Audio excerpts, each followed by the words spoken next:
اس بادشاہ نے شادی کی ایک خاتون سے، اس خاتون کی ایک بیٹی تھی جو ظاہر ہے کہ اس بادشاہ کی ربیبہ بن گئی۔ جب ربیبہ بن گئی تو اب بیٹی سے نکاح تو جائز نہ رہا، ظاہر ہے کہ اس کی ماں اس کی بیوی ہے تو اب بیٹی سے نکاح نہیں کر سکتا، لیکن بیٹی انتہائی حسین و جمیل خوبصورت۔ اب بادشاہ کی حالت یہ تھی کہ اس کی نگاہ جب اس لڑکی پر پڑی ہے تو یہ دل ہی کی دل میں اس کی طرف متوجہ رہنے لگا کہ یار کیا بات ہے، اس کے حسن و جمال کا کیا عالم ہے، عاشق ہو گیا، عاشق ہو گیا۔ اب اس سے کوئی تدبیر ایسی بنانے کی کوشش کی کہ یار یہ لڑکی میرے سے حلال ہو جائے، میں اسے نکاح کر لوں۔ تو چنانچہ اس نے اعلان کر دیا کہ اس کے ساتھ میں نکاح کر رہا ہوں۔ حضرت یحییٰ علیہ الصلوۃ والسلام کو پتہ چلا، کہا کہ بادشاہ سلامت، یہ لڑکی آپ کے لیے حلال نہیں ہے، یہ حرام ہے، یہ تو آپ کی بیوی کی بیٹی ربیبہ ہے اور اس کی بیوی کے ساتھ آپ کا ایک تعلق ہے، تو لہٰذا اس تعلق ہو جانے کے بعد اب یہ بیٹی حرام ہے آپ کا۔ تو لیکن بادشاہ نہیں مانا، انہوں نے کہا نہیں میں نے نکاح کرنا ہے۔ اب یہ قصہ شہر میں مشہور ہو گیا کہ یحییٰ علیہ الصلوۃ والسلام نے حرمت کا فتویٰ دے دیا ہے، اور بادشاہ مصر ہے اس بات پر کہ میں نے اس کو نکاح کرنا ہے، میں اس کا عاشق ہو گیا ہوں۔ ایک دن دربار میں بیٹھے ہیں، اب یہ بات آ گئی تو اس ماں نے اپنی بیٹی کو سرخ رنگ کا باریک لباس پہنایا، جس سرخ رنگ کے لباس میں سے اس کا سفید جسم جھلکتا تھا، حسن و جمال کا پیکر بنا کے خوشبوؤں سے اس کو آرائش کر کے اس کے بادشاہ کے سامنے بھیج دیا، اور کہا کہ تم بادشاہ کو خوب اچھی طرح نگاہوں میں اس کی بیٹھ جاؤ، لبھا لو، اور یہ شراب خوب اس کو پلاؤ۔ جب بادشاہ برائی کا تو اس سے ارادہ کرے، ظاہر ہے کہ شراب پینے کے بعد بدمست انسان ہو جاتا ہے، اب جب یہ ارادہ کرے تو تم کہنا میں ایسے نہیں، میری ایک شرط ہے۔ کیا شرط ہے؟ کہا کہ شرط یہ لگانا کہ یحییٰ علیہ الصلوۃ والسلام کا سر مجھے تشت میں چاہیے، اس کا سر کاٹ کے سامنے میرے سامنے پیش کرو، تشت کے اندر، پلیٹ کے اندر۔ یہ پیش کرو گے تو میں پھر اپنا بدن تمہیں دوں گی، ورنہ نہیں، یہ کہہ دینا کہ ٹھیک ہے۔ اب وہ تیار ہو کر آراستہ ہو کر جب اس کے سامنے آئی، بادشاہ نے اس کو دیکھا تو بادشاہ تو بے حال ہو گیا، اس نے اس کو شراب پلانا شروع کر دیا، جام پہ جام پلائے، وہ بدمست ہاتھی کی طرح اور منڈلانے لگا، اس کو باہوں میں لینے کی کوشش کرنے لگا۔ کہا کہ نہیں میں تیار ہوں لیکن شرط ہے۔ کہا کہ کیا شرط ہے؟ کہا کہ یحییٰ کا سر چاہیے، کیونکہ عداوت پیدا ہو چکی تھی اس کی ماں کو کہ یہ یحییٰ جو ہے یہ کیا کر رہا ہے، وقت کا بادشاہ میری بیٹی پہ عاشق ہو تو ٹھیک ہے بھائی، کیونکہ ماں بیٹیاں دونوں راج کریں گی ساری سلطنت میں، یہ کہاں سے آ گیا کباب میں ہڈی آ کے فتوے دے رہا ہے۔ جیسے آج مولویوں کے فتوے برے لگتے ہیں، یہ مولوی بیچارے نبیوں والا کام کرتے ہیں، حلال حرام بتاتے ہیں، لوگوں کو برا لگتا ہے، اور یہ مولویوں کا کیا یار حلال حرام کے فتوے لگاتے رہتے ہیں۔ نہیں، یہ نبیوں کا راستہ ہے، اور آزمائشیں بھی پھر آتی ہیں۔ تو بادشاہ کو اس نے کہا کہ مجھے عیسیٰ کا سر چاہیے اور یحییٰ کا سر چاہیے۔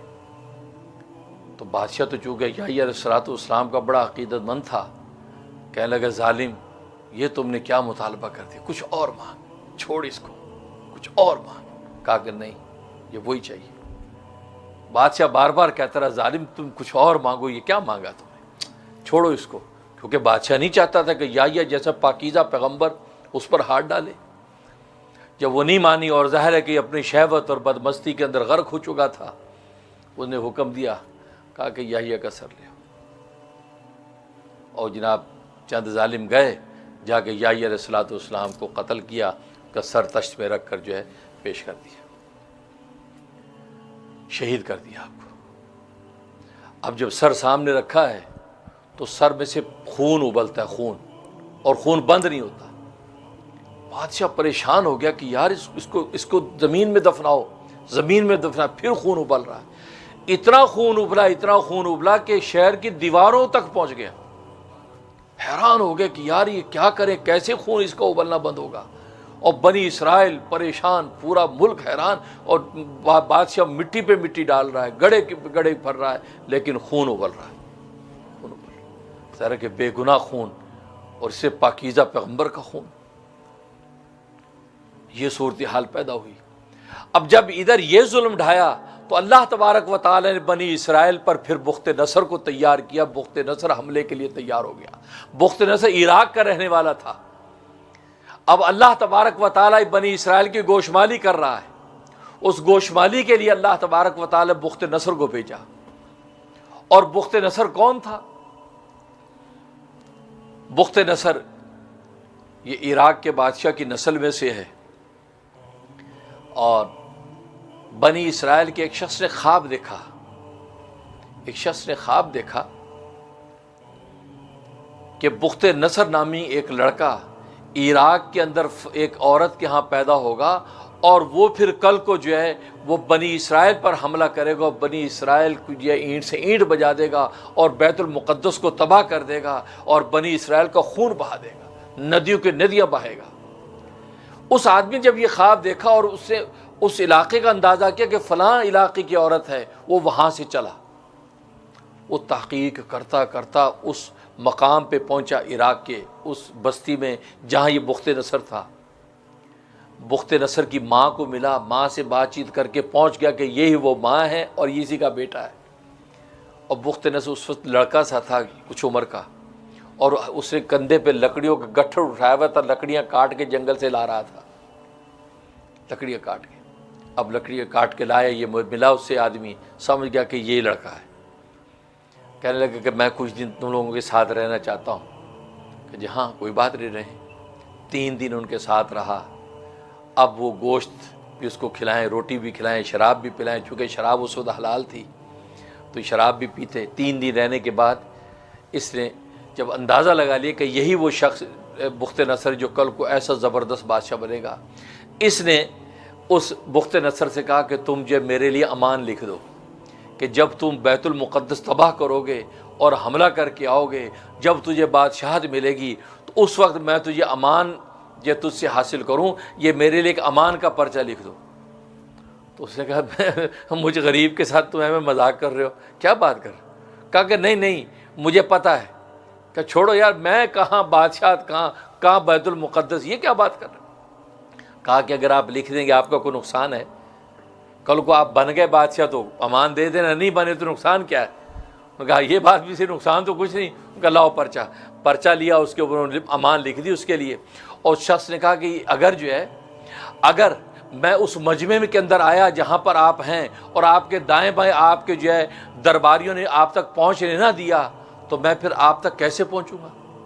کہا کہ تم ایک لکڑی کے اوپر یہ کاغذ باندھ کے لکڑی کو اونچا کرنا تو میں سمجھ جاؤں گا اور میں تجھے اشارہ کر کے آگے بلا لوں گا اور تجھے امان دے دوں گا۔ ٹھیک ہے۔ اب یہ وہ شخص واپس لوٹ آیا، بات آئی گئی ہو گئی۔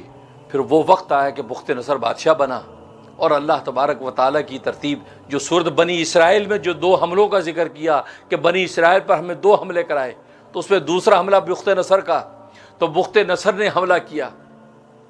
بخت نصر نے وہاں حملہ جب کیا ہے، اب وہ پورے شہر کا محاصرہ ہوا ہے، شہر کے باہر بیٹھا ہے اور حملہ کرتا ناکام ہو جاتا ہے، پہنچ نہیں پا رہا، اور پوری دیواروں فصیل بند ہے، بڑا پریشان۔ آخر تھک ہار کے اسے سوچا کہ بھئی لگتا کامیابی نہیں، واپس چلتے ہیں۔ اب یہ اپنی بوری بستر باندھ کے واپس چلنے لگا تو اس بنی اسرائیل میں سے ایک عورت باہر نکلی۔